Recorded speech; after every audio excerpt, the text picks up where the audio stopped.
মা, আমি তার দুগুনি মা। আমি দর্শক, কথা বলছিলাম ঢাকা টাইমসের সাংবাদিক মেহেদী হাসানের মার সাথে।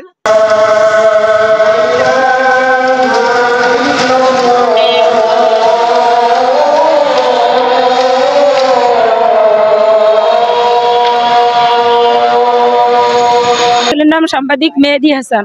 কোন পত্রিকার সাংবাদিক? ও ঢাকা কেমসের পত্রিকার সাংবাদিক, যাত্রাবাড়ি ফ্লাইওভারের সামনে। আপনি তার কি হন? মা। মা, আমি তার দুগুনি মা। আমি দর্শক, কথা বলছিলাম ঢাকা টাইমসের সাংবাদিক মেহেদী হাসানের মার সাথে। তার বাড়ি বরিশালের বাউফলে। আমরা রেকর্ডটি নিচ্ছি বরিশাল শিল্পকলা একাডেমি থেকে। আমি তো তার মা, কিন্তু মা বলে ডাকতো আমি আর শুনি না। কিন্তু আমি কিভাবে বাঁচতে পারি, আমার সরকারের কাছে এই আবেদন যে আমি তার অসুস্থ বাবা আর একটা ভাই আছে ছোট, মাদ্রাসায় পড়ে এবার এইটে। তার খরচা, বাবার চিকিৎসার খরচা 10,000 টাকা লাগে মাসে। আমার ঘরে আর কামাই কোনো করার ছেলে নাই। এক ছেলে আমার আরো আছে, মেজো ছেলে, সে আমাদের পরিচয় দেয় না। বড় ছেলে মারা যাওয়ার পর মেজো ছেলে আমাদের পরিচয় দেয় না। তাহলে আমরা বাবা মা কোন দ্বারা যাই দাঁড়াইতে পারি?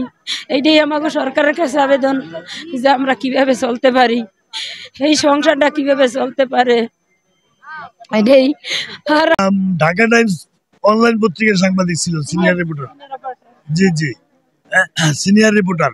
এরপরে আরো অনেক প্রত্যক্ষদর্শী আছে, তারা আর কি অনেক সাংবাদিকটা আছে, তারা তাদের ভিডিওতে এখনো দেখা যায় মেহেদীকে গুলি করছে, মেহেদীকে বুকে পাড়া দিচ্ছে, মেহেদীকে লাথি দিচ্ছে, এভাবে আর কি মেহেদীকে হত্যা করা হয়। এই জন্যই বলি মেহেদীকে হত্যা করা হয়েছে। একজন অজ্ঞাতনামা নারী, নাম হলো তার রিজিয়া পারভিন, সেই মেহেদীর মেহেদী হত্যার বাদী হইয়া মামলা করে রিজিয়া পারভিন।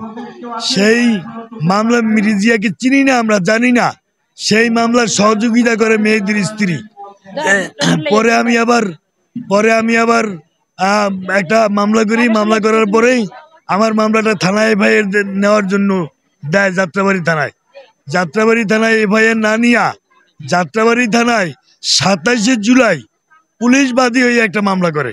সেই মামলায় 3,500 জামাত, শিবির, বিএনপি এরা আসামি করে, হ্যাঁ, তাদের 3,500 আসামি করে মামলা করে পুলিশ।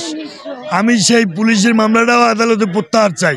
পরে পুলিশের মামলাটা আদালত প্রত্যাহার করে আমাকে মামলা করার জন্য অনুমতি দেয়। আমি যাত্রাবাড়ি থানায় 15 তারিখে 15/9 যাত্রাবাড়ি থানায় আমি আবার একটা পুনরায় মামলা করি। ওসি সাহেব মামলা নেয়, মামলা নাম্বার 15 তারিখ, ওই যে মামলা নাম্বার 15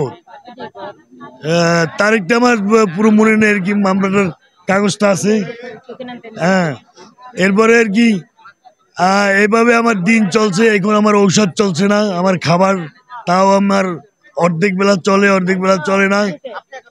আমি কিছুই করতে পারি না। আমি 4 স্ট্রোকের রুগী, 3টা ব্লক আমার হাড়ে।